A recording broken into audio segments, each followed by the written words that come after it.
Seja muito bem-vindo, seja muito bem-vinda a mais uma edição do Histórias e Memórias, o seu podcast onde a ideia principal é eternizar histórias marcantes e edificantes da nossa cidade. E hoje tenho a honra de poder imortalizar o enredo de vida da empresária e cirurgiã dentista doutora Cássia Velar, que me dá a honra da sua presença aqui em mais um episódio desse projeto que em fevereiro completará 3 anos, ou seja, 3 anos eternizando histórias marcantes e edificantes de pessoas inesquecíveis para a história de Governador Valadares. Doutora, primeiramente seja muito bem-vinda e é uma honra inenarrável poder te receber. Obrigado por ter aceitado o convite. Bom dia, boa tarde ou boa noite, depende do horário que vai estar nos acompanhando. Seja muito bem-vinda. Eu que agradeço. Muito obrigada, Gustavo, Tamo pelo junto. convite. É uma honra estar aqui de novo Exato. pra gente conversar um pouquinho.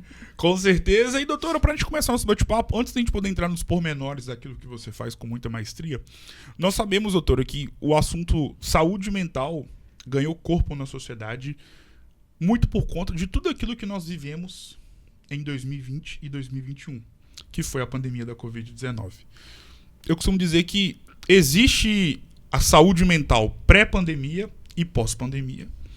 Haja vista que após a pandemia e já durante, melhor dizendo, nós vimos, né, como a sociedade passou a olhar com mais carinho, com mais cuidado para os profissionais que cuidam da mente. Me refiro a psicólogos, médicos psiquiatras, terapeutas, enfim. E eu me recordo de quando eu era pequeno, sempre fui muito vidrado com os veículos de comunicação. Então, quando eu ia em consultório odontológico, consultório médico, eu acho que ainda existe aquela mesinha cheia de revista. E eu lembro que eu li aquelas revistas todas e não me recordo de ver algo ligado a um psicólogo falando sobre alguma doença mental. Nas televisões a mesma coisa, nos canais de televisão, melhor dizendo, rádio, internet estava engatinhando, porque eu estou me referindo ao início dos anos 2000. Enfim, antigamente não se falava com tanta abertura como se fala hoje sobre saúde mental. Feito esse pequeno preâmbulo, como está a Cássia Velar mentalmente falando, sobretudo neste início de 2026? Realmente, né? Se a gente for parar para pensar em tudo que aconteceu desde 2019, 2020 até agora, nós sempre temos altos e baixos, né? Sim. Mas hoje eu posso garantir que mentalmente eu tenho estado muito bem. Lógico que, assim, alguns hábitos eles vão sendo mudados, né? Eu brinco, assim, que todo mundo deveria fazer terapia, porque não é só porque alguém tem algum problema emocional, alguma dificuldade emocional que é necessário fazer a terapia. Mas depois de tudo que a gente passou, é uma necessidade mesmo. Tanto como pessoa, como profissional, inclusive para a gente conseguir também lidar com os nossos pacientes que também já vêm com cargas emocionais, sobretudo porque é um tratamento às vezes invasivo, existem histórias, né, medos que acompanham os pacientes, então a gente precisa estar bem para poder cuidar das pessoas também. Pensando na pandemia, qual foi o maior legado que ela deixou na sua vida? Eu acredito que a pandemia ela transformou todo mundo de alguma forma. No meu caso, eu acho que o maior legado da pandemia é que a gente precisa aproveitar, assim, todos os momentos, porque a gente nunca sabe quando realmente vai ser o último, né? Agora, voltando um pouquinho mais na versão da Cássia Velar, antes mesmo de sonhar em ser dentista e empresária. Como era você nos tempos de escola? Eu sempre fui uma aluna muito dedicada, né? Minha mãe é professora, então eu não tinha muito para onde correr, né? Sim. Eu tinha que estudar e ela sempre pegou no pé pra gente aprender. Minha mãe ela era professora de português, hoje em dia ela trabalha com séries iniciais, Sim. Então ela sempre pegou no meu pé, no meu e da minha irmã. A gente tinha que ser boa aluna, tinha que tirar boa nota, não podia fazer corpo mole, não. E, doutora, o tempo de escola é muito nostálgico pelo fato de que primeiro, é um tempo que não volta mais. Sim. Tudo aquilo que nós vivemos, não só na escola, mas sobretudo na nossa vida durante o período escolar, jamais voltará. E a escola, ela carrega consigo, e no caso, as escolas onde nós estudamos, você estudou, eu estudei, a gente acaba carregando uma nostalgia muito grande. E pelo fato de ser um período muito nostálgico, muito gostoso de ser lembrado, existem lembranças que estão guardadas na nossa cabeça que jamais sairão da nossa mente, da nossa retina. Feito essa pequena introdução, qual é o tipo de lembrança, doutora, que você tem dos tempos de escola? Aquele tipo de lembrança que quando você passa em frente a uma das escolas que você estudou, independentemente do dia, do horário, do mês, do ano, do que você possa estar passando na sua vida, passou em frente à escola que você estudou, ou uma das escolas que você estudou, vem na sua cabeça na hora? Eu acho que, assim, eu fiz amizades na escola que, graças a Deus, eu carrego até hoje. Legal. Então, assim, sempre lembro dos meus amigos. E sempre tem um professor que sempre marca a gente. Assim, Exato. que, às vezes, pegou mais no pé, ou que realmente acolheu com carinho. Sim. A gente sempre acaba lembrando dos professores, dos amigos, das amizades que a gente fez lá. E o mais interessante, né, que tem até uma peculiaridade em relação a esse perfil de professor mais turrão, que pegava muito mais no pé do que outros. Parece que são esses que marcam a nossa vida, né? Que aí, durante o período escolar, a gente às vezes ficava com raiva, ficava nervoso ou com medo do dia da aula desse professor, mas depois que o tempo passa, você lembra com tanta saudade dessas figuras que é muito gostoso de lembrar desses profissionais. E fazendo uma relação e um gancho com aquilo que você acabou de relatar, tirando a sua mãe, óbvio, qual é o professor ou a professora da sua vida escolar? Nossa, uma professora, bem no inicinho, assim, do ensino fundamental, ela dava aula de português e redação. Carlita, nunca vou esquecer, uma professora, assim, excelente. O que ela tinha que mais te marcou? Eu acho que ela gostava muito do que ela fazia. Então, assim, ela queria que a gente realmente aprendesse. Ela se esforçava porque a gente aprendesse realmente sem pegar no pé, sem ser muito bruta, sabe? Ela era carinhosa, tinha um jeitinho dela de fazer a gente ficar envolvido na aula dela. A odontologia que te escolheu ou você que escolheu a odontologia para sua vida? Então, eu acho que eu acabei escolhendo odontologia. A gente estava conversando antes, eu sempre gostei muito de ir no dentista. Sim. O meu dentista da época da infância, ele era uma referência, assim, para mim, como profissional. Eu sempre ia no consultório, via como ele atendia as pessoas, então era uma coisa que me chamava muita atenção. E aí o tempo foi passando durante, né, o período de escola, foi chegando uma época que eu tinha que escolher, e eu falei, quer saber, eu quero fazer odontologia. Como eu disse, minha mãe é professora, Sim. O meu pai é pedreiro, então, assim, não tinha... Por eles, eu escolheria outra profissão. Mas eu falei, não, eu quero fazer odontologia. E aí, eu comecei a estudar, estudava na escola, estudava em casa também. E aí, eu fiz a prova do Enem, e aí eu consegui passar na Universidade Federal dos Vales do Jequitinhonha e Mucuri. E aí, fui fazer odontologia em Diamantina. Pensando no percurso da sua vida dentro do curso de odontologia, qual foi o período dentro da faculdade, dentro do curso, que foi uma espécie de confirmação daquilo que você já tinha como ideia, mas a partir e através de uma aula, de uma conversa com o professor ou de uma atividade feita com colegas de turma, você chegou em casa, parou e pensou e falou com você mesma: é isso que eu quero pro resto dos meus dias na Terra. Teve algum dia que aconteceu isso? Na verdade, eu acho que foi uma situação que não era nem dentro da própria aula, assim. Nos primeiros anos a gente tinha só matéria básica, então eu não via nada muito de odontologia, eu não atendia paciente. E os alunos dos outros períodos, às vezes eles precisavam de ajuda para fazer uma cirurgia, né? E eu recebi um convite de um colega que estava 2 períodos à frente, ele ia fazer uma cirurgia. Ele falou, você não quer me auxiliar? Eu falei, vou. Não. E minha mãe já com medo, né? Vai fazer cirurgia, nunca viu nada disso, será? Não, e na hora que eu vi ele operando, eu falei, não, é isso aqui que eu gosto. Eu gostei disso aqui, é isso aqui que eu quero fazer pro resto da vida. Fiquei encantada, tipo assim, fui conversando sobre isso, sei lá, acho que acontece essa história para muita gente durante essa semana. O que mais te marcou no curso de odontologia e que faz com que você leve essa recordação de algo que te marcou até os dias atuais, não só enquanto profissional, mas também como empreendedora desse nicho? Enquanto profissional, quando eu entrei na faculdade, eu pensava muito em fazer odontopediatria. Eu gostava de atender criança, mas lógico, eu não tinha tido, né, aquele contato ainda, eu não sabia de todas as dificuldades, de todos os desafios que eram, né, atender em odontopediatria. E aí, durante o estágio de odontopediatria, eu atendi uma criança específica, eu lembro assim que ela tinha por volta de uns 4 anos, e ela já tinha problemas assim, que a gente precisava extrair os dentes descidos dela, não tinha o que fazer mais. E aí a gente foi extraindo aos pouquinhos, os que davam para extrair, o que dava para tratar, a gente tratava, e chegou o dia que eu precisava extrair os dentes anteriores, eu tirava os dentinhos da frente. Sim. E eu já fui com o coração na mão. E aí quando a gente tirou, ele virou para mim e falou: tia, sabia que eu amo vir aqui? E meu coração cortou de dó porque ele tá vindo embora sem os dentinhos da frente. Mas isso me marcou muito, assim. Claro. De certa forma, eu também entendi que odontopediatria não era para mim ali, porque eu ia sofrer junto com as crianças, sabe?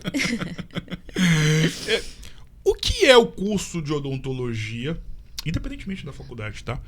E o porquê que ele é tão primordial na vida de um cirurgião dentista?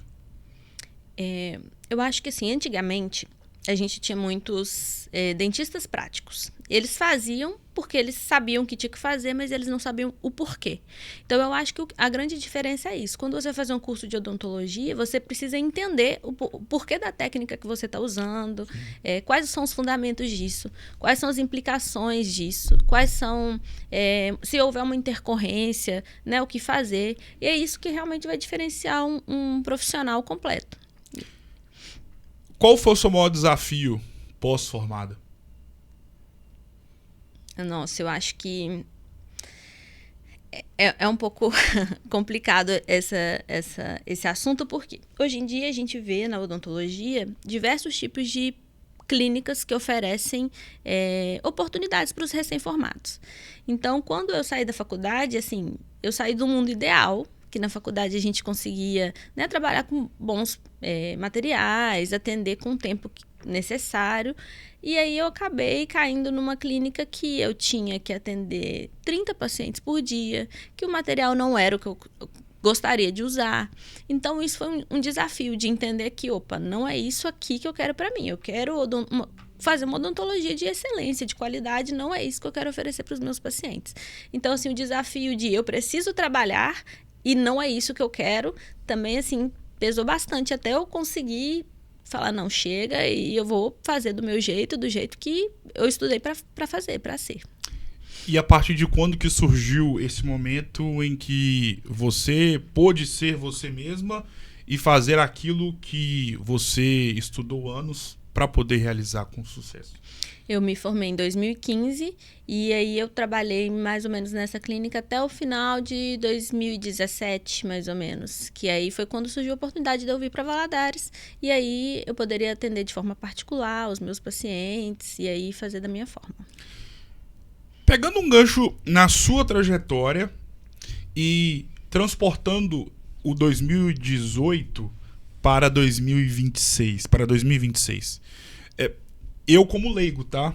Observo, doutora, que se tem uma área que cresceu extensamente em Valadares, é a área da odontologia. Claro que outras áreas também cresceram bastante, mas sobretudo a odontologia é muito visível, porque ainda mais com o advento das redes sociais, hoje em dia todo mundo tem um conhecido, uma conhecida, um primo, uma prima, um tio que está fazendo odontologia, ou que já acabou de fazer, acabou de se formar, ou algum empresário na área. E para quem não é desse ramo, desse nicho, é muito perceptível o alto crescimento desse nicho profissional aqui na cidade. E você pode falar com muita propriedade sobre esse assunto, porque você tem a visão do empreendedorismo na odontologia, mas também, obviamente, como profissional da área, como cirurgião dentista. Como é que você vê esse fenômeno desse crescimento tão abundante da odontologia em Valadares? Eu acredito que novos cursos de odontologia abriram aqui na região, né? Antigamente a gente tinha um curso numa universidade particular, agora a gente tem uma universidade federal na cidade e uma outra universidade, uma outra faculdade particular também, né, abriu aqui. Então a gente tem por volta de 120 odontólogos, né, cirurgiões dentistas sendo entregues ao mercado a cada 6 meses, né? Então, quando a gente termina a faculdade, a gente sempre quer ficar pertinho de casa. Então, geralmente, quem está fazendo uma universidade particular sempre está mais próximo, né? Então, não quer ir para muito longe, então vamos tentar trabalhar todo mundo aqui. Por isso que vai ficando todo mundo. Sim. E aí vai juntando muito. Mas eu acho que também tem algumas coisas que diferem, né, esses profissionais. Porque a faculdade sozinha, ela não forma ninguém. Então, se você não for uma pessoa dedicada, que vai procurar se especializar, que vai procurar fazer cursos, infelizmente vai ficando cada vez mais complicado, né? A gente vê que realmente tem muitos profissionais, mas também tem muitos profissionais que não querem se especializar, não querem investir na própria carreira. Então, a gente percebe que tem muitos profissionais, que as faculdades têm formado muitos profissionais, que esses profissionais não querem sair de perto daqui, né? Fica todo mundo na região. Sim. Mas também tem esse lado de querer crescer mesmo, de querer investir e continuar estudando. O empreendedorismo odontológico te escolheu ou você que escolheu ser uma empreendedora no ramo da odontologia? O empreendedorismo me escolheu. Eu escolhi odontologia, mas o empreendedorismo meio que eu caí de paraquedas, vou falar a verdade. Na verdade, eu acredito que o grande incentivador é meu marido, que tem todo o espírito empreendedor, mas a gente meio que trabalha junto, né? Sim, claro. Então, depois que eu vim aqui para Valadares, eu fui trabalhar no consultório. Meu marido é técnico em prótese odontológica e ele trabalhava também no laboratório. E aí surgiu uma ideia de vamos trabalhar juntos. Vamos abrir uma clínica e um laboratório para a gente conseguir trabalhar mais pertinho, né? E aí eu fui escolhida. Qual foi o seu primeiro impacto a partir do momento em que você adentrou no ramo empresarial na sua área de formação, mediante aquilo que você já tinha de vivência e experiência como uma dentista? Eu acho que o desafio para todo mundo que empreende em odontologia sendo dentista é o mesmo. Porque nós somos doutrinados, a gente aprende na faculdade que a gente está aprendendo ali para cuidar de pessoas. Sim. Só que quando você tem um consultório, uma clínica, você também precisa encarar aquilo ali como uma empresa. E aí, às vezes, as pessoas... assim, a gente imagina que as pessoas vão pensar, poxa, mas a pessoa está achando que eu só penso isso aqui como empresa, eu não estou querendo cuidar dela. Mas não é, a gente precisa achar, né, um meio termo. A gente quer cuidar, a gente estudou para isso, para cuidar das pessoas, para poder dar autoestima, qualidade de vida, mas ao mesmo tempo o consultório, a clínica, ele é uma empresa e ele também precisa crescer. Dentro do empreendedorismo odontológico, e pegando como exemplo a sua empresa, me salta os olhos a diversidade que vocês possuem em relação à quantidade de profissionais, dentro da odontologia, claro, que atuam em diferentes frentes na mesma área. Pensando no atendimento ao público, essa ideia de ter uma empresa voltada para vários tipos de atendimentos diferentes, já era algo que vocês haviam pensado anteriormente ou veio com o passar do tempo? É uma coisa que a gente sempre pensou, né? Tem aquele ditado, quem faz de tudo não é bom em nada.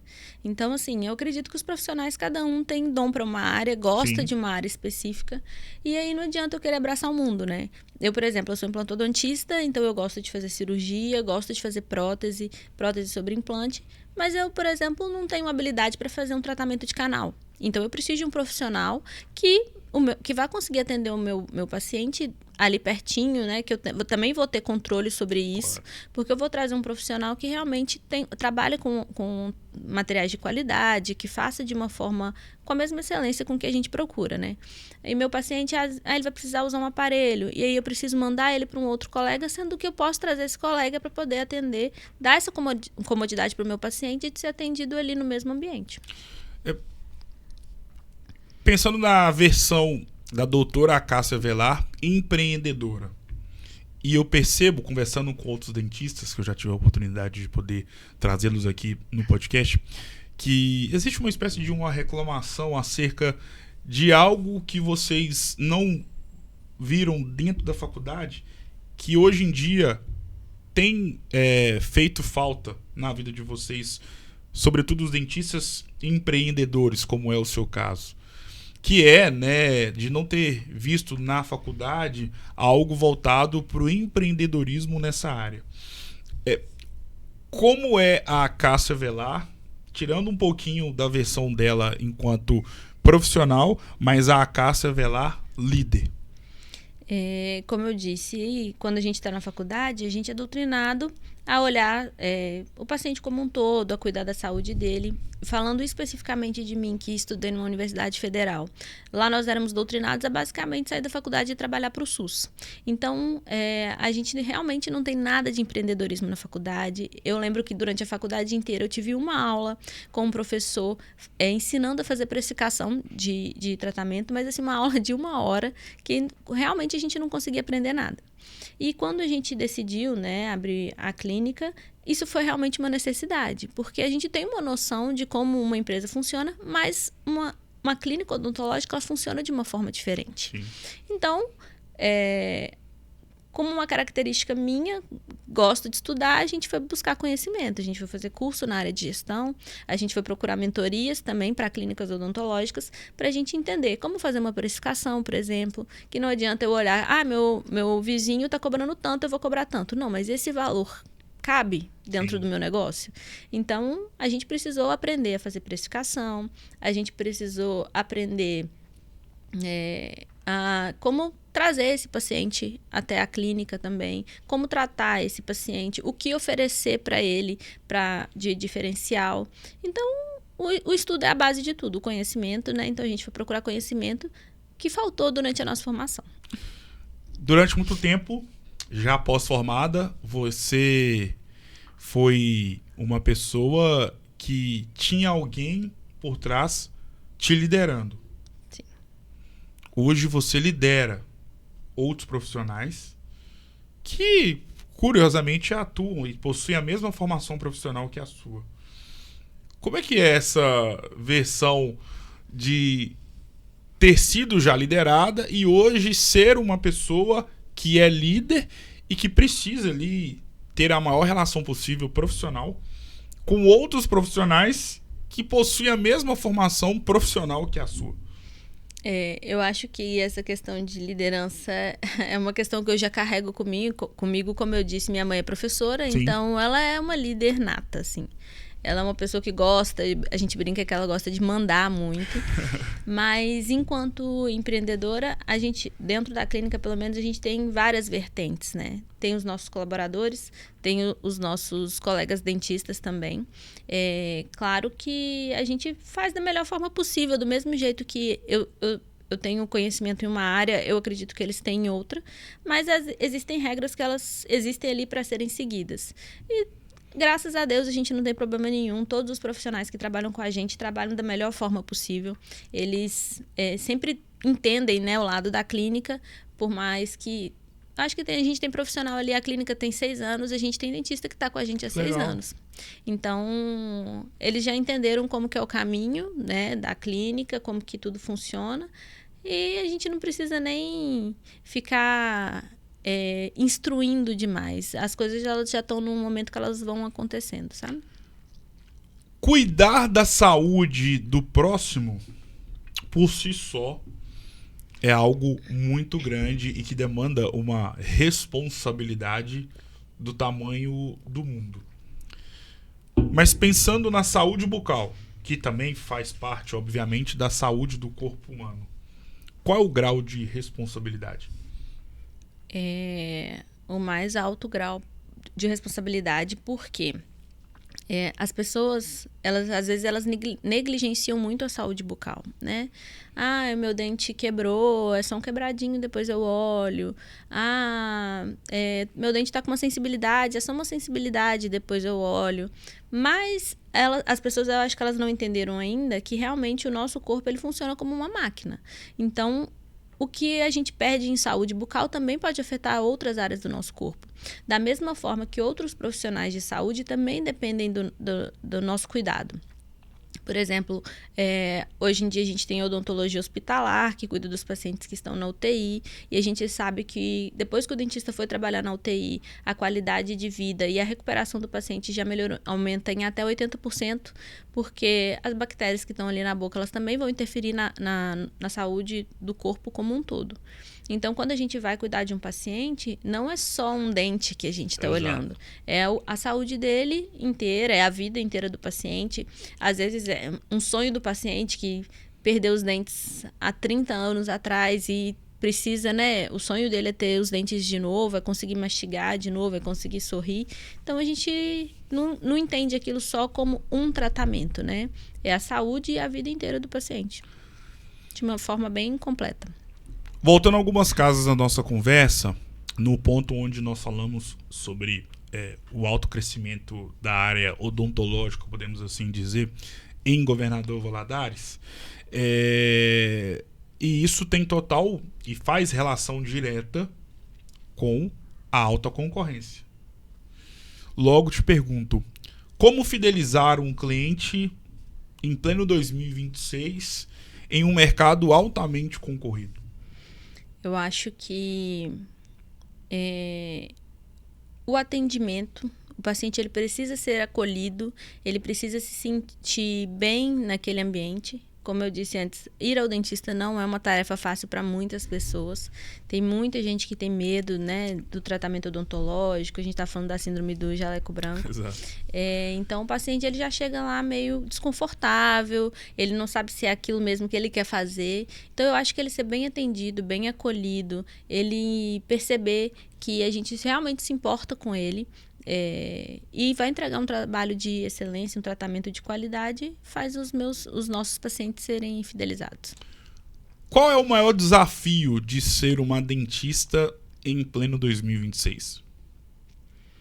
Eu acho que hoje em dia todas as pessoas elas têm muito acesso à informação, mas o que elas fazem com a informação é o que dificulta o nosso trabalho.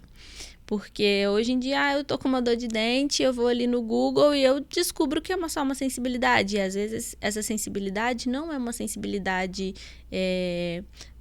simples de tratar. Às vezes pode ser porque o dente está com uma cárie muito grande, precisa de um tratamento de canal. Então, o paciente ele vai, né, deixando aquilo ali para depois. Se a gente abre o TikTok, por exemplo, eu acho 1000 vídeos de gente ensinando a fazer um dente provisório de resina com a resina que comprou na Shopee.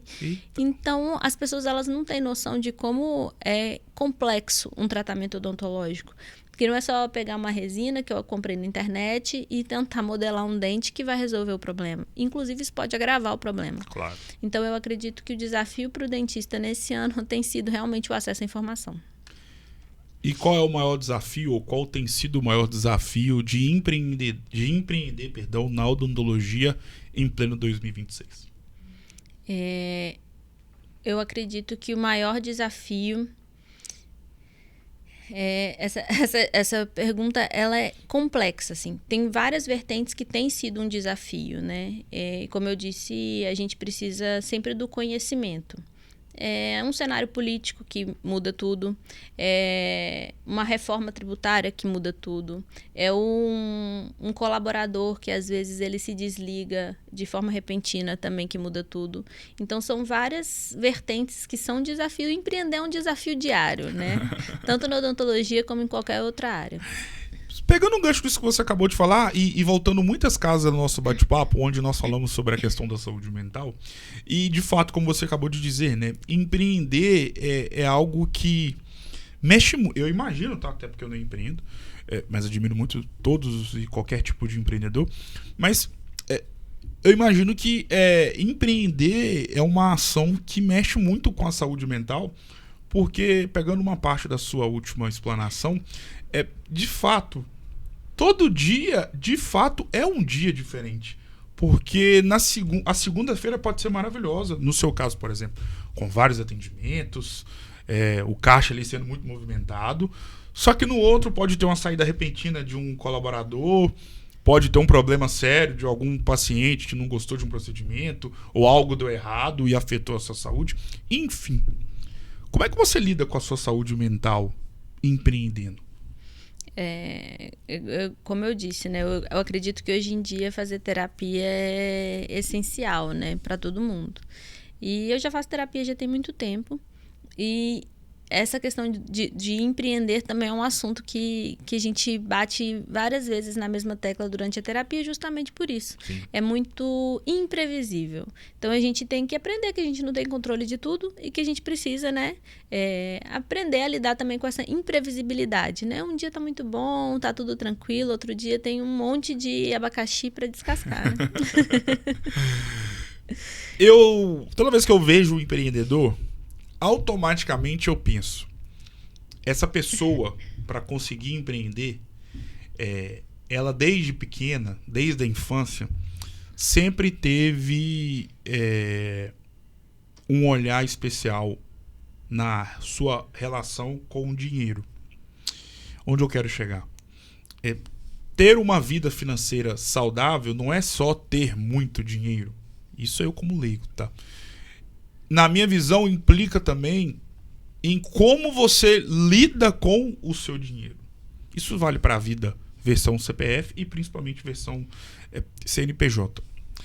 Como era a Cássia Velar antes de sonhar em empreender, antes de trabalhar? Quando você recebia ali uma mesada ou o dinheiro para poder ficar na semana dos seus pais. E como a forma que você... E olha, eu tô te perguntando sem saber, tá? Vai ser... Você falar aí, é isso mesmo. Como você lidava com o dinheiro antes de empreender, antes de começar a trabalhar? E o quanto que a forma que você lidava com o dinheiro, ou não, te ajuda nos tempos atuais empreendendo? Eu vou ter agora que falar da minha irmã. Assim. Minha irmã é uma pessoa que ela lida muito bem com dinheiro. A minha irmã, a gente brinca assim que desde criança ela sempre foi mão de vaca, sabe? Sim. Sempre foi segura. Ela gostava de ver o dinheiro dela multiplicando, sempre foi assim. Tanto que até hoje ela faz investimento. Que legal. E ela é que sempre me deu um norte, assim. Não antigamente, porque ela é mais nova que eu, então quando ela começou a estudar sobre dinheiro, né? Eu já estava meio que empreendendo já. Então, antes de empreender, não vou mentir, era completo descontrole. Nunca tive muito interesse, assim, né, em aprender sobre financeiro. Mas depois do que a gente começa a empreender, isso vira uma obrigação. Você não pode ser desorganizado. E a minha irmã veio para pegar mais no pé ainda. Ela, não, eu quero planilhas, eu quero ver o que está entrando, o que está saindo. E ela sempre me ajudou nesse sentido. E o quanto que ter uma relação saudável com o dinheiro te ajudou e te ajuda atualmente a fazer com que a sua empresa possa continuar crescendo ainda mais? Eu acho que isso também dá um pouco de segurança, né? É igual, como a gente estava falando, todo dia é um BO diferente, né? Todo dia a gente precisa lidar com alguma coisa.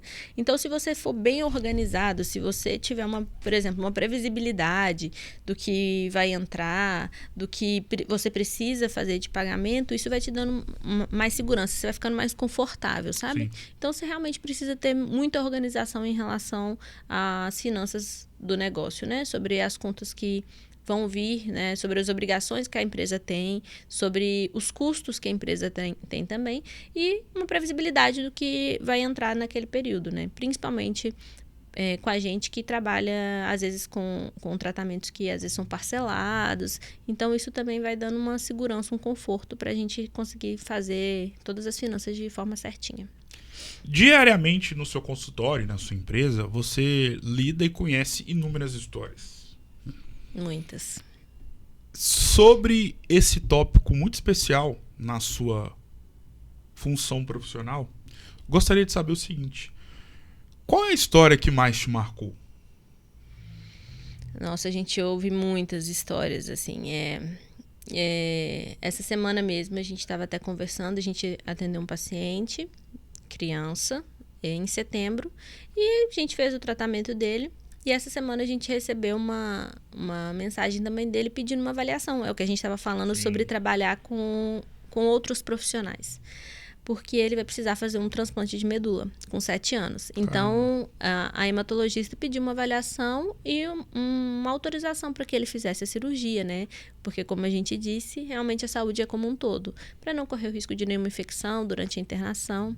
Então, essa é uma história, assim, recente que marcou. Doutora, existe glamour na odontologia? e na vida do dentista em si?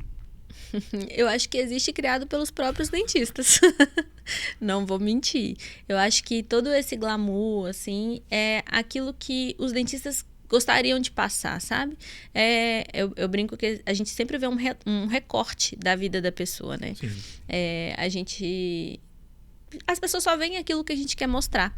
Então, os outros, eles acreditam que existe um glamour na vida do dentista, porque é isso que os dentistas gostam de demonstrar, tanto pessoalmente quanto nas redes sociais. Qual é o seu grande sonho realizado sendo dentista? Ter minha clínica. Ter a nossa clínica, realmente, eu acho que é um sonho realizado. Qual é o grande sonho que você já realizou sendo empreendedora no ramo da odontologia? Nossa, muitos. Na verdade, assim, eu acredito que a gente sempre tem objetivos, né? Sempre tem sonhos. Que seja uma meta de faturamento, que seja investir num equipamento novo, a gente tem realizado alguns, graças a Deus. Amém. Doutora, a nossa vida é como se fosse um livro, com páginas positivas e páginas negativas. São assim todos os livros que já foram lançados e todos que serão lançados por toda a eternidade. E o mais interessante que, se a gente parar para pensar, nos livros propriamente ditos, as páginas, os capítulos, eles vêm através de folhas, apenas isso. Só que Deus é tão maravilhoso que na nossa vida enquanto ser humano, nós temos, né, a propriedade, Ele nos dá a propriedade de termos na nossa vida, que se parece com um livro, inúmeros capítulos e páginas que podem vir de diferentes formas. Pode ser um dia, pode ser uma semana muito especial, positivamente falando, ou uma semana negativamente falando, que ficou marcada para a nossa história de vida. Pode ser um mês muito específico, pode ser um ano muito marcante, pode ser um dia, como eu disse. Mas, acima de tudo, podem ser pessoas que são únicas, marcantes e edificantes da nossa história de vida. Pessoas que os seus respectivos nomes seriam ali o nome, o título do livro das nossas vidas. Feito essa pequena introdução, no livro da vida da doutora Acácia Velar, como você classificaria o que você tem a dizer sobre 2 capítulos, que obviamente correspondem a 2 nomes, que fazem parte da sua história enquanto ser humano? João Fernandes e Gislene Avelar. Qual a importância desses 2 nomes no livro da vida da Acácia Velar? Você já tá querendo me fazer chorar assim logo cedo, né? Os meus pais, eles são as pessoas mais importantes da minha vida. Em todos os momentos. Tanto bons quanto ruins. Eu sei que eu sempre posso contar com eles. Em todas as páginas boas, eles vão estar lá. E nas ruins também. Qual é o grande momento que você já viveu com os seus pais? Aquele tipo de momento que você, enquanto filha, jamais vai se esquecer. E às vezes seus pais, às vezes, não tô chamando eles de velhos, tá? Pelo amor de Deus. Às vezes pela idade, pela correria do dia, ou por já ter passado muito tempo, eles não vão se lembrar desse dia, dessa conversa, ou dessa bronca, enfim. Mas você, enquanto filha, jamais vai se esquecer. De bronca? Algum momento marcante e especial que você jamais vai se esquecer. Com ele, vivido com eles. Com eles? Eu acho que, assim, né, mais velha, quando a gente consegue realizar os sonhos deles, são coisas muito marcantes, né? Recentemente, uma viagem que eu e minha irmã e minha mãe fizemos, que eu acredito que era sonho mais dela do que nosso, poder realizar isso, mas graças a Deus a gente conseguiu, que era ir pra Disney. Que legal. Porque quando nós éramos menores, o meu pai morou nos Estados Unidos, então ele ficou lá, a gente ficou aqui. E, querendo ou não, na nossa cabeça era uma coisa assim, né? Meu pai mora lá na Flórida, né? Nós vamos conhecer a Disney e tal. Então, quando a gente conseguiu proporcionar isso pra ela, Sim. Eu acho que foi um momento muito especial, assim. Além desse capítulo, ou desses capítulos, tem um outro capítulo que também faz parte da construção, né, do livro da sua vida. Que atende pelo nome de Dona Francisca. Por que a Dona Francisca é a Dona Francisca na sua vida? A minha avó, mãe da minha mãe, como eu disse, meu pai foi embora, né, para os Estados Unidos. E quando ele foi, nós éramos muito pequenas. Se eu não me engano, minha irmã tinha 4 anos, eu tinha 8. E a minha avó abdicou da vida dela para ajudar minha mãe. Então ela veio morar com a gente. Ela largou a casinha dela, veio morar com a gente para ajudar minha mãe, que minha mãe também trabalhava o dia todo fora. Minha mãe dava aula de manhã, à tarde e à noite, então não tinha quem ficasse com a gente. Então, basicamente, a minha avó é realmente a nossa segunda mãe. Fomos criados por ela, né? Como eu disse anteriormente, a nossa vida ela é feita de vários capítulos diferentes. Né? E todo capítulo da nossa vida, independentemente do que possa ter acontecido, ele marca a nossa história. Ou marcou a nossa história. Feito essa pequena abordagem, qual é o capítulo mais triste da sua vida e o que você fez ou está fazendo para arrancar as páginas ou a página que conta essa história triste que de alguma forma te marcou? Eu acho que eu sou uma pessoa assim, muito otimista, sabe? Eu sempre tento ver o copo meio cheio mais do que meio vazio. Sim. Então, assim, eu acho que não tem nada que eu consiga me lembrar agora que, nossa, essa parte realmente foi muito triste, assim. Não tem nada que eu acredito que tenha me marcado de forma tão negativa, assim. Graças a Deus. Em contrapartida, qual é o capítulo mais bonito da sua história de vida? Eu acho que hoje o meu capítulo mais bonito é estar construindo minha família mesmo. Eu acho que, né, ter me casado, estar construindo minha família, realizando um outro sonho, tem sido o capítulo mais bonito. Como eu disse pra você anteriormente, antes da gente poder começar nosso bate-papo, vou me casar em julho.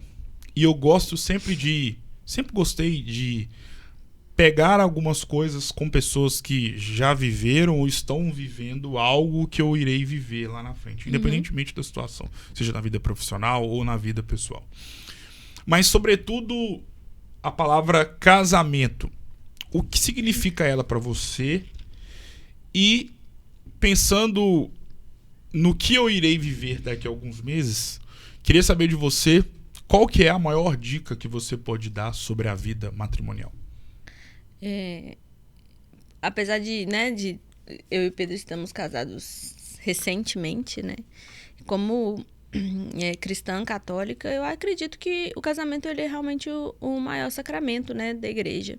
Então, é uma escolha que tem que ser feita com cautela, porque de acordo, né, com o que a gente acredita, vai ser pro resto da vida. E eu acredito que também para poder viver isso de forma leve, a gente precisa ter paciência. Paciência, porque as pessoas elas não são iguais, então você vai aprender com uma pessoa que veio de outra família, tem outras crenças, enxerga a vida de outra forma. Então a gente tem que ter paciência para poder aprender com ela, para poder aprender a aceitar também essa forma, né?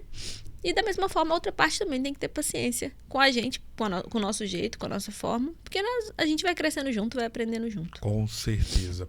Agora é o jogo das palavras. Eu vou citar nomes ou palavras e você vai defini-las ou defini-las com uma palavra. Ok. Vida. Plena. Deus. Tudo. Amor. Meus pais. Igreja. Refúgio. Religião. Espírito Santo. Odontologia. Sonho. Diamantina. Saudade. Espírito Santo. Passado.